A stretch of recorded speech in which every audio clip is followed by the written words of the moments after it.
복음의 빚진 자라는 말씀의 제목으로 하나님의 말씀 증거하도록 하겠습니다. 로마서 강해를 지금 하고 있는데요. 다시 앞쪽으로 와서 저희들이 오늘 1장 14절부터 16절까지 말씀 함께 은혜 받도록 하겠습니다. 사랑하는 성도 여러분, 바울은 오늘 로마를 향해서 고백을 하고 있습니다. 뭐라고 고백을 합니까? 나는 빚진 자다, 이렇게 고백을 하고 있습니다.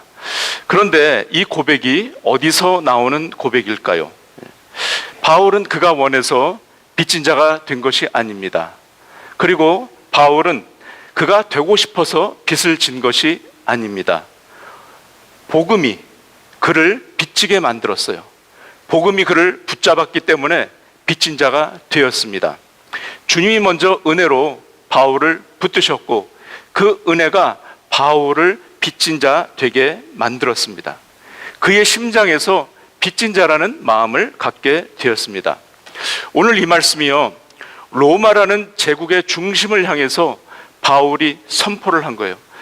로마에 있는 교회를 향해서 나는 너희들에게 빚진 자다. 저는 이것이 오늘 LA 한복판에서 복음을 전하는 우리의 자리와도 맞물린다고 생각을 합니다. 특별히 우리 평강교회는 이제 장로님 기도하신 것처럼 이번 주 토요일 날 멕시코 로자리또를 향해서 선교를 가게 됩니다. 새벽에 출발해서 저녁에 돌아오는 당일치기, 굉장히 시간으로는 짧지만 강행군이 될 것 같습니다. 그런데 여러분, 하나님 나라는요, 시간이 짧다고 해서 순종이 적은 것이 아닙니다. 하나님 나라는요, 그 첫걸음이 더 중요한 거예요. 이것은 어떠한 화려한 것으로 시작을 하지 않습니다. 첫걸음이 바로 영적 전쟁이에요. 첫걸음을 내딛는다는 것이 그만큼 중요합니다. 그리고 또한 가장 귀한 믿음의 고백이 바로 이 첫걸음에 있는 줄로 믿습니다. 오늘 본문은요, 바울의 심정을 세 가지로 지금 말씀을 하고 있습니다. 첫 번째, 14절에서 뭐라고 말씀을 하고 있습니까? 나는 빚진 자다, 이것을 얘기를 하고 있어요. 그리고 15절에서는 그러므로 빚진 자이므로 나는 그것을 전하고 싶다, 이러한 열망을 또한 드러내고 있습니다. 그리고 16절에서는 나는 복음을 부끄러워하지 않는다라는 이런 담대한 믿음을 선포를 하고 있습니다. 자, 14절 처음에 한번 보도록 하겠습니다. 뭐라고 나와 있습니까? 헬라인이나 야만인이나 지혜 있는 자나 어리석은 자에게 다 내가 빚을 졌다. 나는 빚진 자다. 많이 배운 사람이나 적게 배운 사람이나 헬라인이나 아니면 야만인이나 모든 사람에게 자기가 빚을 졌다라는 거예요. 여러분, 이게 무슨 빚입니까? 바울이 어떤 물질의 빚을 지고 있습니까? 바울이 누구에게 돈을 빌렸습니까? 많은 바울이 다니면서 세웠던 교회들에서 바울의 선교를 위해서 선교로 후원을 보내주고 있었어요. 모두 다 자원을 내서 보내주고 있었어요. 그러나 지금 그것을 얘기하는 것이 아니에요. 그런 것도 다 그의 마음적으로는 어떤 빚으로 남아 있었겠죠. 그러나 바울이 진 것은 바로 뭡니까? 바울이 원래 어떤 사람이었습니까? 바울은 예수 믿는 사람들을 박해했던 사람이에요. 예수 믿는 사람을 잡아다가 옥에 가두고 신문하던 사람이었어요. 그런데 하나님이 바울을 만나서 바울을 어떻게 했습니까? 완전히 꺾어 놓으셨어요. 바울을 완전히 그의 삶을 무너뜨렸어요. 그동안 자기가 믿고 있었던 율법에 대한 생각을 완전히 무너뜨렸어요. 그리고 다시 어떻게 하셨습니까? 하나님이 바울을 살려주셨어요.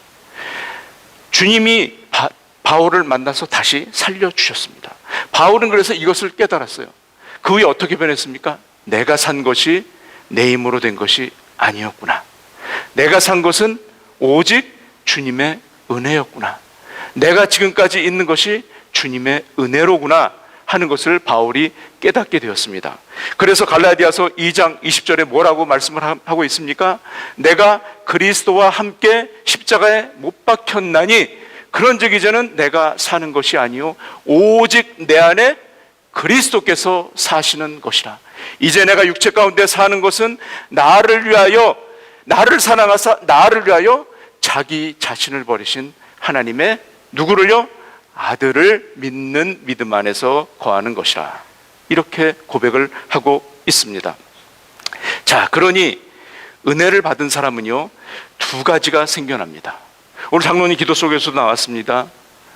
겸손하게 말씀을 받게 해달라고. 바로 첫 번째, 빚을 진 자, 은혜를 아는 자에게 나타나는 것은 바로 겸손이에요. 겸손.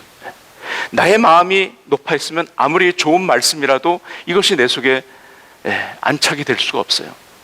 하나님의 말씀을 겸손하게 내가 받을 때에 내가 잘나서 내 힘으로 내가 지금까지 여기까지 온 것이 아니로구나 하는 것을 깨닫게 되어 있습니다. 그리고 두 번째 찾아오는 것이 무엇입니까?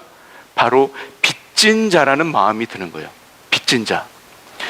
자, 빚진 자의 마음이 들면은요, 어떤 마음이 돼야 됩니까? 갚아야 되겠다. 여러분 빚 져본 적 있으십니까? 빚을 한 번도 안 져보셔가지고 빚진 자의 마음을 모르시나 보네요. 내가 이 빚을 졌지만 요거 차일피일 미루다 보면 잊어먹고 나한테 달래는 소리 안 하겠지? 이렇게 생각을 할까요? 저는 예전에 빚을 좀 져본 적이 있어요. 빚을 저희 그 장인어른하고 장모님한테 제가 빚을 좀 진 적이 있었어요. IMF 때. 그래서 그 미천으로 제가 가게를 한 적이 있었어요. 그래서 가게를 1년 반 동안 열심히 해가지고 그 빚을 다 갚았어요. 그런데 부모님한테 빚을 지니까 별로 갚아야 되겠다는 생각이 안 들더라고요. 그냥 나한테 주셔도 되겠지 하는 생각이 들더라고요. 근데 빚진 자는 언젠가는 이것을 갚아야 돼. 그래서 그런 마음을 가지고 있어야 되는 것이 맞는 거예요. 그래서 내가 빚을 졌으니까 이것을 갚고 이것을 나눠야 되겠다라는 생각이 드는 것이 바로 오늘 은혜를 받은 사람이 갖는 두 번째입니다. 자, 그래서 복음은요, 소유물이 아니에요. 복음은 내가 듣고 이것을 나의 어떤 전시품이나 이런 소장품으로 두는 것이 아니라는 겁니다. 자, 여러분, 예수를 믿는 것이 남들에게, 다른 사람들에게 좀 고상해 보이기 위해서, 좀 나은 사람처럼 보이기 위해서 예수를 믿으십니까? 우리 교회는 그런 분들이 아무도 안 계세요. 제가 너무나 잘 알아요. 그런데요, 좀 큰 교회를 다니시는 분들 중에는 그런 경우가 굉장히 많이 있습니다. 내가 큰 교회를 나가면 장차관도 만날 수 있고, 비즈니스를 크게 하는 분도 만날 수 있고, 그래서 나한테 무슨 득이 되기 위해서 내가 그 교회를 다니는 것이 무슨 배지를 다는 것처럼 여기는 경우가 많이 있습니다. 정말이에요. 그런데 이처럼 예수를 믿는 것이 나의 어떤 이익을 위해서 믿는 것이 아니라는 거예요. 복음이 들어오면 그것이 무엇이 되는 겁니까? 생명이 돼요. 살아나는 역사가 일어납니다. 생명은요, 그래서 흘러가는 역사가 일어나요. 저희들이 새벽 예배 때마다 지금 시편을 말씀을 지금 함께 은혜를 나누고 있는데요. 어제 시편 19편에 대해서 저희들이 은혜를 나누었어요.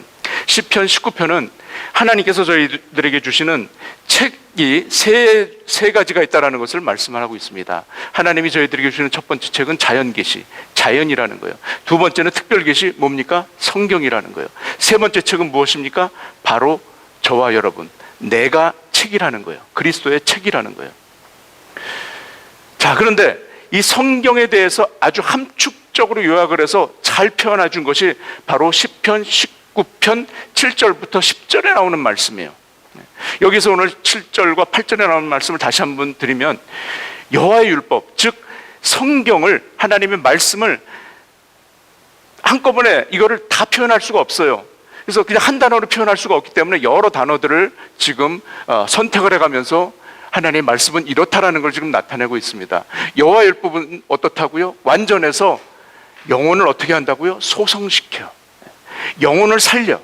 뭐가요? 하나님의 말씀이. 여러분들 많이 보지 않습니까? 영혼이 그냥 막 죽어가, 막 너무 힘들어.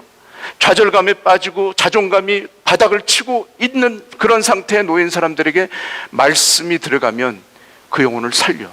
다시 내가 힘을 얻고 일어나야 되겠다. 내가 이러고 있으면 안 되지 하는 것이 말씀을 통해서 저희들에게 얻어진다라는 겁니다. 그리고 하나님의 말씀은 어떻습니까? 확실해서 우둔한 자를 지혜롭게 합니다. 여러분 똑똑해지고 싶으십니까? 똑똑해지고 싶으세요? 네. 좀 똑똑하다는 소리 듣고 싶지 않으세요? 네. 성경을 읽으십시오. 그러면 똑똑해집니다. 지혜를 얻게 됩니다. 세상이 주는 지혜가 아니라 하나님이 주시는 지혜로 충만하게 되는 줄로 믿으시기 바랍니다. 그래서 여러분들이 우리 청년들 오늘 많이 나와 있지 않습니까? 나중에 자녀들을 생산하면요, 다른 거 스마트폰부터 지어주지 마세요.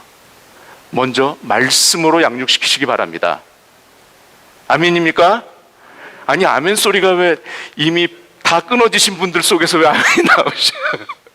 우리 청년들 속에서 아멘이 나와야죠. 네. 믿습니까? 네, 아멘. 네, 아멘 했어요. 네. 하나님의 말씀으로 양육을 시키면요, 제 아무리 석박사가 오더라도 하나님의 말씀으로 그 지혜가 충만해지면 그러한 단계를 뛰어넘는 사람이 돼요. 네. 자, 또 어떤 것이 있습니까? 하나님의 말씀을 알면요, 정직해. 하나님의 말씀은 정직해, 순수해요. 그래서 우리의 마음에 기쁨을 줘, 편안함을 줘요. 세상에서는 수은 그냥 자기를 속이려는 사람들은 투성이잖아요. 어떻게 해서든지 그냥 내 지갑 열어가지고 내 지갑 털어가려고 그냥 머리 쓰는 사람들 맨날 만나잖아요. 비즈니스 해보십시오. 네. 그런데 말씀을 알면 거기에 마음에 평안이 있어요. 평안이. 그리고 하나님의 말씀은요, 순결해. 그래서 우리 눈을 밝혀요. 눈을 띄어지게 만들어요. 뭐가 뭔지 분별이 안 되는 것이 분별이 돼. 이게 하나님의 말씀이 주는 그러한 효능이에요. 효능이 있어요.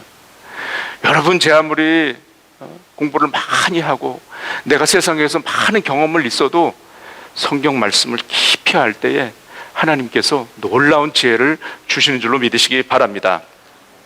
자, 그래서 이 복음의 빚진 자는요, 이러한 그런 축복을 받아요. 그러면 이거를 내가 그냥 가지고만 있느냐? 받은 자가 그냥 가지고만 있을 때는 이것이 머리의 지식으로만 남습니다. 머리의 지식은요, 사람을 변화시키지 못합니다. 이 지식이 어디로 와야 돼요? 마음까지 내려와야 되고, 이거를 다른 사람들에게 흘려보내야 돼요. 그래야 내 믿음이 더 커져요. 내 믿음이. 자, 여러분들, 제가 이스라엘 가보니까요, 사해를 가봤어요. 그리고 갈릴리 호수를 가봤습니다. 이스라엘 지도를 보시면 요단강이 북에서부터 아래로 쭉 흐릅니다. 맨 위에 단이라는 곳이 있어요. 단이라는 곳에서 물이 발원을 합니다. 물이 발원을 한 물이 아주 그냥 막 철철 넘쳐요. 물이. 저런 사막에서 물이 막 그렇게 솟아나는 걸 제가 본 적이 없어요. 저기 가서 그걸 봤어요. 아주 웅장하게 물이 막 땅에서 계속 막 이렇게 솟아나요. 그 물이 요단강을 좀 흘러서 어디에 고이게 됩니까? 갈릴리 호수에 이제 담아지게 돼요. 갈릴리 호수가 그렇게 크진 않아요. 이거를 차로 한 20분 정도면, 빠른 속도로 하면 다 돌게 돼요. 그 정도의 호수 크기인데 그 주변으로는요, 지금 멋진 호텔들이 들어와 있고요, 아름다운 휴양지들이 있고요. 그래요. 그리고 이렇게 그 해변처럼 돼 있어가지고 놀 수 있는 곳들이 있어요. 아주 멋집니다. 그리고 주변으로는 아주 푸르러요. 그런데 저 갈릴리 호수에 담겨있던 물이 이제 다시 요단강으로 빠져나갑니다. 빠져나가서 어디로 들어갑니까? 사해, 데드시라는 그 사해가 죽은 바다라는 뜻이잖아요. 영어로도 똑같아요. 데드시예요. 이곳에 들어가요. 그런데 이곳에서는요, 요단강 물을 똑같이 받았는데 여기서는 물을 흘려보내질 않습니다.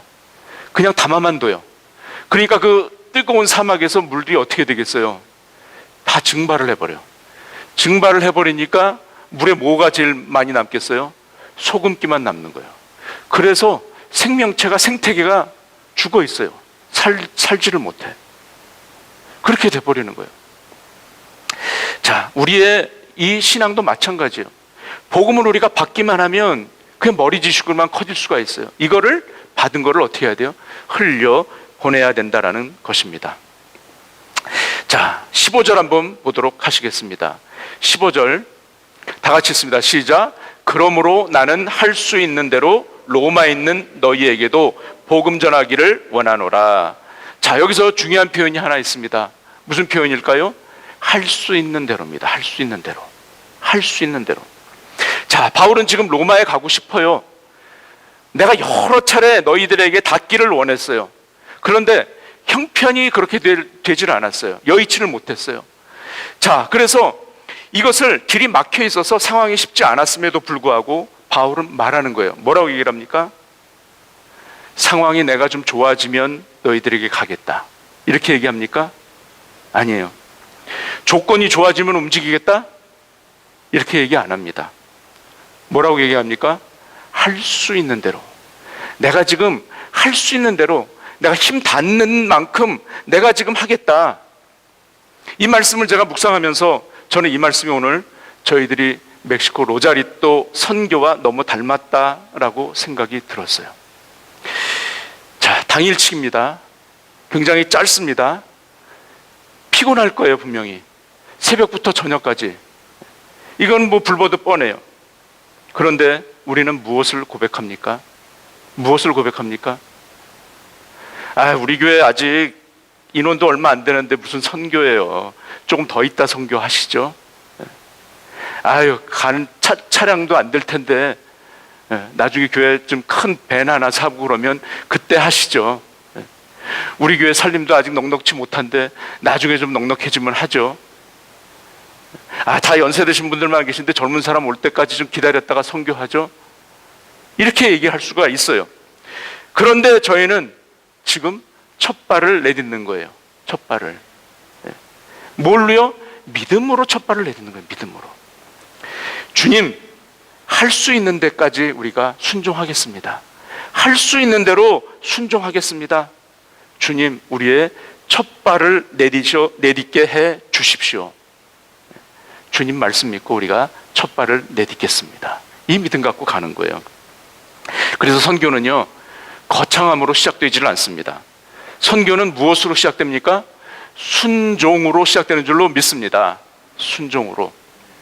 자, 순종의 아버지, 믿음의 아버지가 누굽니까? 아브라함이요. 아브라함은 갈 길을 알지를 못했어요. 그의 본토 친척집을 떠나서 가라고 할 때 그냥 무작정 떠났어요. 무엇에 순종한 거예요? 말씀에 순종했어요. 오늘 저희들 마태복음 1장 17절부터 25절까지 말씀 또 배우지 않았습니까? 거기에 누구의 순종이 나오고 있습니까? 마리아의 남편 요셉, 예수 그리스도의 육신의 아버지인 요셉이 나오고 있어요. 요셉이 누구의 말에 순종을 했습니까? 뭐에 순종을 했어요? 요셉은 의인이라고 그러잖아요. 그의 부인이 임신한 사실을 알고 조용히 가만히 끊고자 했어요. 없던 일로 하려고 조용히. 그가 입은 손해는 여러 가지가 있어요. 시간적인 손해죠. 또 결혼을 준비하려고 여러 가지 물질의 손해가 있었겠죠. 그리고 자기의 평판의 문제가 있을 거예요. 그런데 그걸 다 뒤로 하고 천사가 와서 현몽에서 말합니다. 무엇으로 잉태되었다고요? 성령으로 잉태된 이제 아들을 낳을 것인데 그의 이름을 예수라 하라. 예수 이름이 뭐라고요? 하나님의 구원이시다는데 모든 백성을 어디서 구할 자다? 죄에서 구원할 자가 나신다. 이 말에 요셉이 어떻게 했습니까? 믿음으로 순종을 했어요. 순종으로. 그랬을 때 무슨 역사가 일어난 거예요? 예수 그리스도의 계보가 탄생을 하게 된 거예요. 그 순종 하나로. 자, 저희들이 선교는 거창한 것이 아니라 바로 순종으로 시작되는 거예요. 순종으로. 그리고 순종은 되게 작게 시작을 하게 됩니다. 첫 발을 통해서 이제 이 순종 하나로 인해서 우리 교회의 체질이 바뀔 겁니다. 어떻게 바뀔까요? 이제 기도가 바뀔 거고요. 우리의 시선이 바뀔 거고요. 교회의 심장이 바뀔 줄로 믿습니다.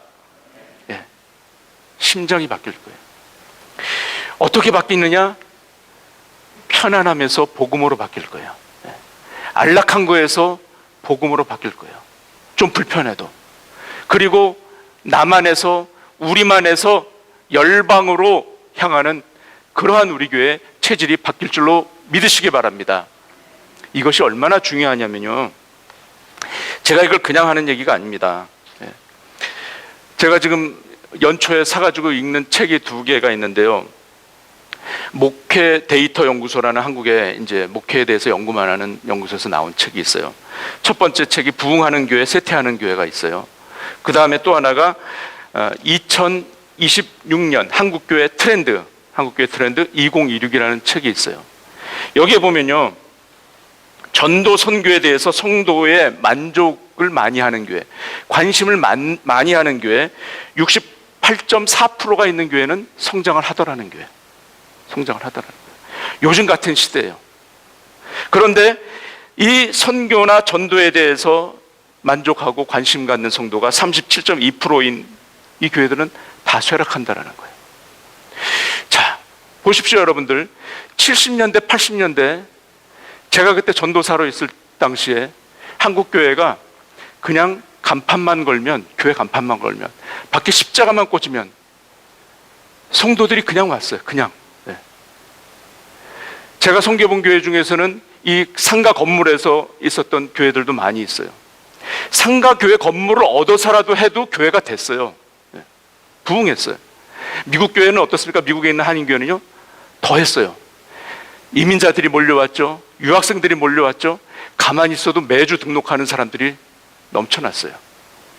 자, 그럴 때, 야, 우리 교회 부흥하는구나, 여기에 그냥 안주했던 교회들은 지금 다 어떻게 됐을까요? 어떻게 됐을까요? 말씀 안 드려도 더 잘 아실 거 아니에요. 그런데 그때부터 바로 하나님의 대사명, 뭐예요? 가르치고 전파하라. 양육과 전도의 비전을 가지고 계속해서 투자를 하고 간 교회들, 그 교회들은 지금 성장을 하여 있단 말이죠. 지금이라도 늦지 않았어요. 믿습니까? 지금이라도 늦은 게 아니에요. 전도는 늦은 때가 없는 거예요. 시와 때야 장소를 구별할 필요가 없는 거예요. 왜요? 하나님의 명령이기 때문에. 명령. 자,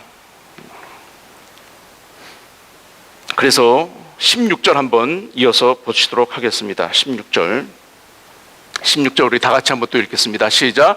내가 복음을 부끄러워하지 아니하노니 이 복음은 모든 믿는 자에게 구원을 주시는 하나님의 능력이 됨이라. 아멘. 사도 바울이 복음을 부끄러워하지 않는데요. 그럼 반대로 얘기할 때 다른 사람들은 복음을 부끄러워하는 사람들이 있었다는 얘기잖아요. 왜 복음 전하는 걸 부끄러워했을까요? 왜 그랬을까요? 자, 로마라는 곳을 한번 생각해 보십시오. 로마는 전 세계에서 가장 강대국이었어요. 그 도시만 하더라도 국가예요, 국가. 모든 것이 다 발전했어요. 군사력이 최강이죠. 문화가 최강이죠. 예술이 넘쳐나죠.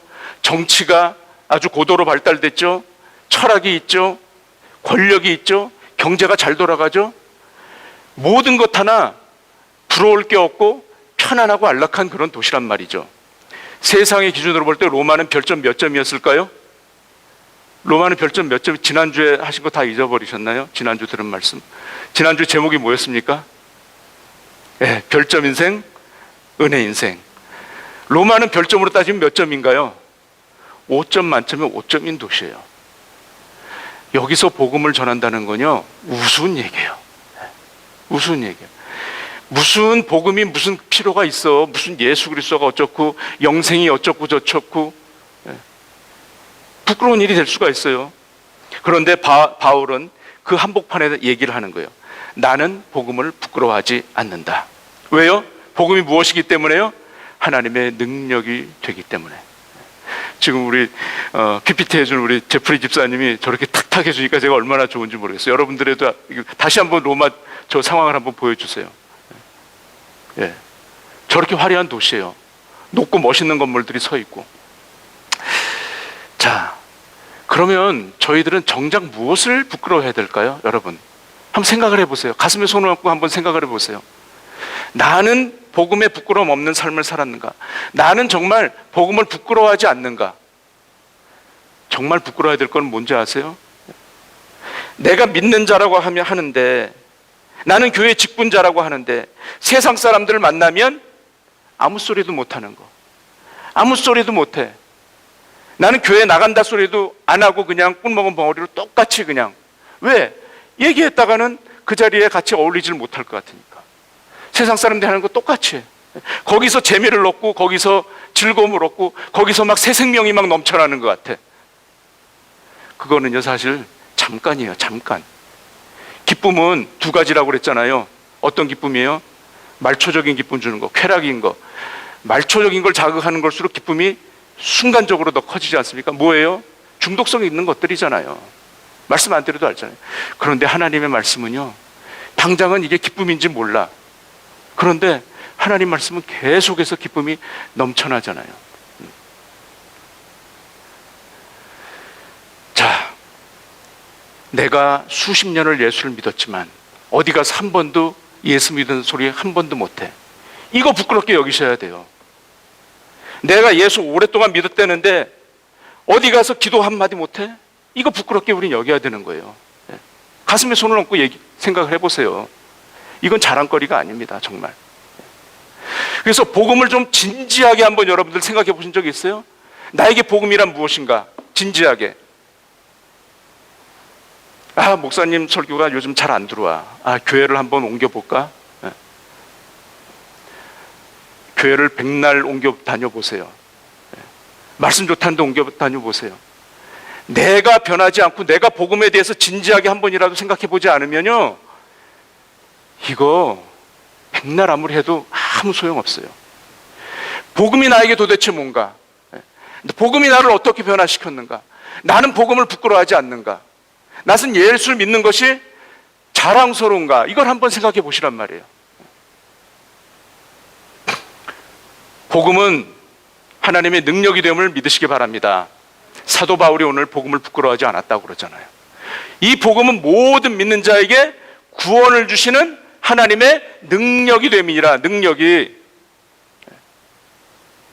여러분들, 제가 여러분들 위해서 기도하잖아요. 여러분들이 기도하셔야 돼요. 목사님이 나 기도해 주니까, 우리 목사님 온 교회 돌아가면서 다 기도를 해 주시니까 나는 오늘 너무나 편하네. 제가 여러분들 기도한다고요, 혹시 내가 기도하니까, 내가 기도하고 있으니까 잘 될 거야, 이렇게 얘기 저는 드리고 싶지 않아요. 이거는 여러분들을 제가 종교인으로 만드는 것밖에 안 돼요. 종교인으로. 정말 신앙인으로 저는 여러분들을 만들고 싶어요.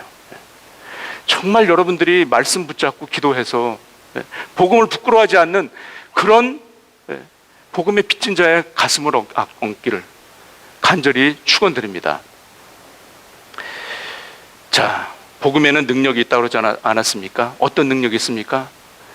죄를 해결하는 능력이 있습니다. 그리고 죽음을 깨트리는 능력이 있는 줄로 믿으시기 바랍니다. 상처를 치유하고요, 우리를 다시 소성케 하는 그러한 능력이 있습니다. 인생의 방향을 바꾸는 그러한 능력이 바로 이 복음에 있습니다. 한 개인을 바꾸고요, 가정을 바꾸고요, 교회를 바꾸는 능력이 바로 이 복음 안에 있는 줄로 믿으시기 바랍니다. 그래서 복음의 능력은요, 감정이 있는 것이 아니고 바로 십자가에 있는 거예요. 십자가. 죄인을 위해서 죽으셨어요. 죄인을 위해서 죽을 수 있는 분은 죄가 없는 분이어야 되잖아요. 그 죄가 없는 예수 그리스도가 저와 여러분들을 대신해서 죽으셨어요. 그래서 우리의 모든 것을 자유롭게 해주셔요. 기쁨을 주신단 말이에요. 이것을 아는 자, 이것을 가진 자에게 하나님의 놀라운 능력이 임할 줄로 믿습니다. 오늘 이 16절 우리 다 같이 한번 외치시기 바랍니다. 시작. 내가 복음을 부끄러워하지 아니하노니 이 복음은 모든 믿는 자에게 구원을 주시는 하나님의 능력이 됨이니라. 아멘. 자, 바울이 복음을 부끄러워하지 않은 것, 이게 복음을 전할 수 있는 방식입니다. 살아있는 교회는요, 그래서 바깥을 향해서 복음을 흘려 보낸다는 것입니다. 부흥하는 교회는요, 그냥 안으로만 모이는 것이 아니에요. 그 복음은 반드시 흘러가야 됩니다. 흘러가야 돼요. 그러니까 우리 평강교회가 이제 로자리또로 향해서 첫 발을 내딛는 것은 그냥 어떤 하나의 행사 하나를 하는 것이 아니다라는 겁니다. 교회의 체질을 바꾸는 것이고요, 복음의 빚진 자로 살아가는 것, 이것인 줄로 믿으시기 바랍니다. 나는 빚진 자다, 복음을 받은 거예요. 그러므로 나는 전하고 싶다, 열망이여 복음을 흘려보내겠다라는 거예요. 나는 복음을 부끄러워하지 않는다, 이 담대함은 바로 모든 믿는 자에게 구원을 주시는 하나님의 능력이 복음에 있다라는 것을 믿는 겁니다. 사랑하는 성도 여러분, 오늘 바울의 고백이 우리의 고백이 되시기를 간절히 축원드립니다. 나는 빚진 자다, 그래서 나는 복음을 전하겠다. 나는 복음을 부끄러워하지 않는다. 왜냐? 복음에는 하나님의 능력이 있기 때문이다. 이것을 붙잡고 믿으시고 우리 이제 다음 주 토요일 로자리또에 가는 그 길이 짧은 여행이 아니라 복음의 빚진 자로서의 첫 발을 내딛는 첫걸음이 되게 해달라고 우리 이 시간 다 같이 한번 통성으로 기도하도록 하겠습니다.